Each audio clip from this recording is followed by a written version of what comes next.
Malum Birleşmiş Milletler Güvenlik Konseyi'nin hazırladığı tasarı geçtiğimiz günlerde Meclis Adalet Komisyonu'ndan geçti. Önümüzdeki günlerde genel kurula getirilmesi bekleniyor. Tabii bu yasa tasarısı, bu madde kitle imha silahlarının yayılmasının önlenmesi, artı terör finansmanının engellenmesiyle ilgili bir yasa.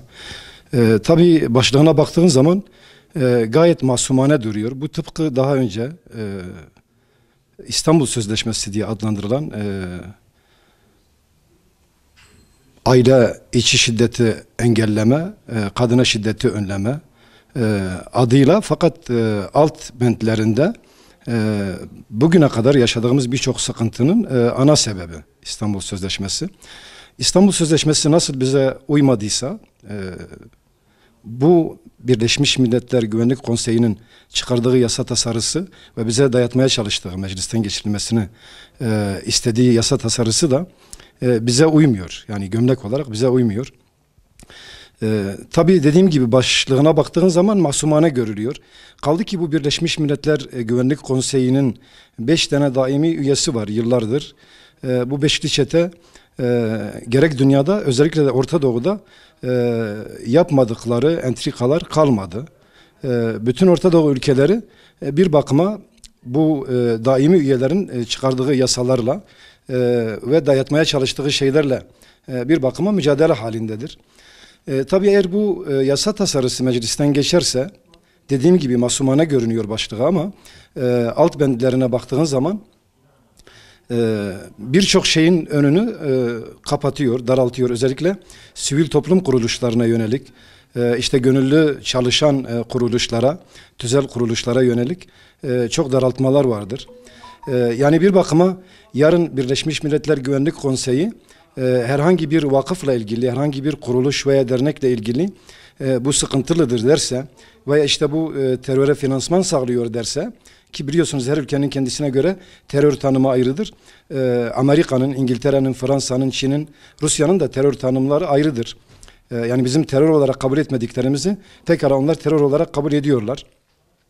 Dolayısıyla yarın ne bileyim Hamas'la ilgili bir düzenleme yapılır ya da işte Libya ile ilgili bir düzenleme yapılır.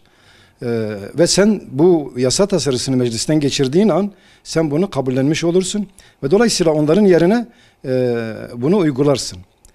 Aynı şekilde bu yardımları yurt dışına yetimlere, muhtaçlara, mağdurlara gönüllü bir şekilde yardım yapan kuruluşların önü de kesilecek. Ve bunlar bu yasa eğer gerçekleşirse, yasa tasarısı kabul edilirse, içinde yaşadığımız ülkenin kendisi, yani Türkiye, gerektiği zaman Birleşmiş Milletler yerine ya da işte ne bileyim Birleşmiş Milletler'in daimi üyesi olan ülkeler yerine bu vakıflara, bu derneklere istediği zaman kota koyabilecek, istediği zaman faaliyetlerine engel olabilecek, istediği zaman kayyum atayabilecek. Dolayısıyla bunu düşündüğümüz zaman bu ileriye dönük, ileriye yönelik sivil toplum kuruluşları için yargısız infaz gibi bir şeydir diye düşünüyorum. Dolayısıyla bugün mecliste partili olsun, partisiz olsun var olan parlamenterlerimizin bu konuyu güzelce düşünmeleri lazım, irdelemeleri lazım. Hatta bu yasa tasarısının alt bendlerini güzel okumaları lazım. İleriye dönük eğer bir sıkıntı çıkacaksa böyle bir tasarıyı meclisten geçirmemeleri lazım diye düşünüyorum. Gerek iktidar partisini gerek diğer muhalefet partisi üyelerini bu konuda hassas davranmaya davet ediyorum. Siyonizmin muhafızları olan bu beşli çete kendileri kitle imha silahlarını bulundururken ve her an için dünya beşten büyük mantığına aykırı hareket edip bu silahları elinde bulundururken, bırakın insanların bu silahlara sahip olmasını, bu kanun adı altında Birleşmiş Milletler Genel Kurulu bu sefer ta en ince damarlarımıza kadar sızmaya çalışmaktadır. Bunlardan birisi de toplum için karşılıksız çalışan sivil toplum kuruluşlarının faaliyetlerinin en ince ayrıntısına kadar kontrol altına alınması, amaçlanmaktadır. Bu ne demek? Örneğin bir kamu bankası, en son hatırlarsınız, Türkiye'nin hala başını dertten kurtaramadığı Türkiye Halk Bankası ve hatta bu kanunla hükümetleri bile Birleşmiş Milletler Genel Kurulu terörize kapsamına alabilmektedir ve hatta bu kanun tasarısı imzalandığı zaman bu mevcut yargının da üstüne geçmekte ve o ülkelerin cumhurbaşkanları bu kanunu geciktirmeden imzalamak zorunda kalmaktadır.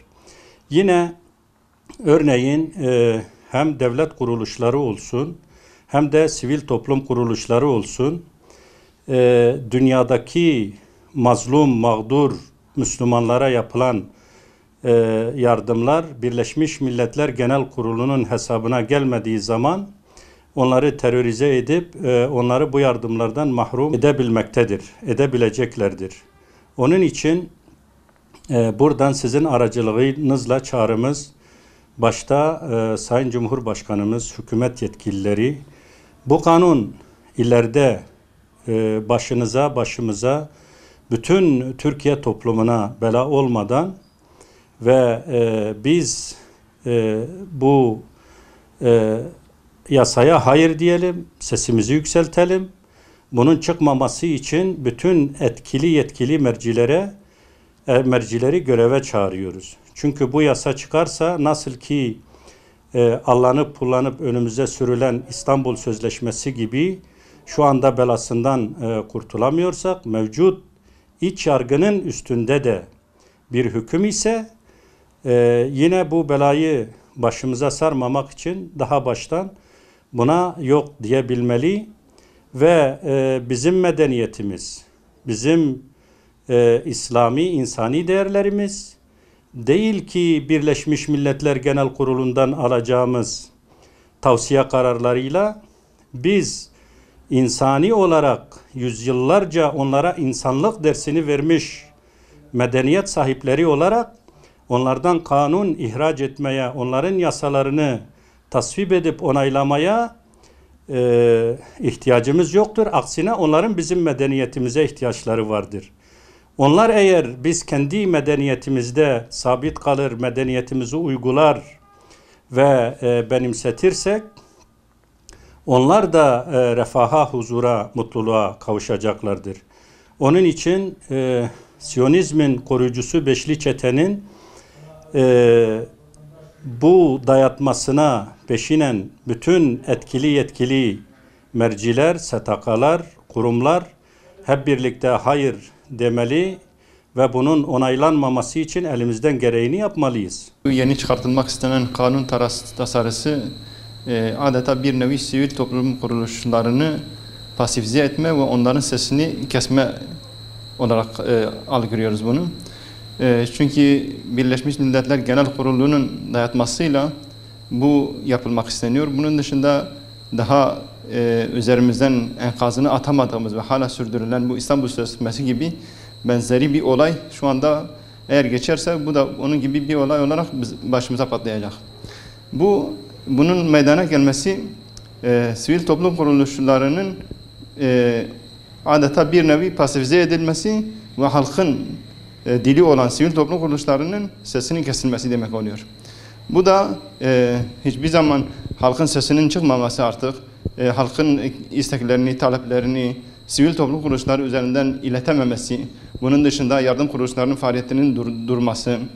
Çünkü artık yardım kuruluşları dahi yardım toplayamayacak bir duruma gelecek ve bu da bir sürü yetim insanların, yetim çocukların, yardıma muhtaç insanların yardım alamamasına kadar varabilecek bir olaydır.